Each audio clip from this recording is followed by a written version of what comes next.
சொந்த தேசத்தை உரிமையாக்கிக் கொள்ள எப்பொழுதும் வேத வாசிப்பிலும் துதி ஆராதனையிலும் நினைத்திருங்கள். Praise the Lord. Praise the Lord.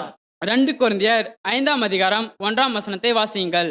நாம் இவ்வுலகில் குடியிருக்கும் உடலாகிய கூடாரம் அழிந்து போனாலும் கடவுளிடம் இருந்து கிடைக்கும் வீடு ஒன்று விண்ணுலகில் நமக்கு உண்டு. அது மனித கையால் கட்டப்படாதது, நிலையானது என்பது நமக்கு தெரியும் அல்லவா? Price the Lord. Praise the Lord. பிரியமானவர்களே, பரிசுத்த பவுல் உயிரோடு இருந்தபொழுது நம் சொந்த தேசமாகிய பரலோகத்திற்கு சென்று வந்தவர். அவர் பரலோகத்தில் மனித கைகளால் கட்டப்படாத வீடு நம் ஒவ்வொருவருக்கும் ஏற்பாடு செய்யப்பட்டிருக்கின்றது என்று திட்டமும் தெளிவுமாக கூறுகின்றார். ஆகவே பிரியமானவர்களே, ஏமாந்து போகாதீர்கள். ஆண்டவர் நமக்காக ஏற்பாடு செய்யப்பட்டிருக்கின்ற வீட்டை உரிமையாக்கிக் கொள்ள எப்பொழுதும் பரிசுத்த வாழ்வு வாழுங்கள்.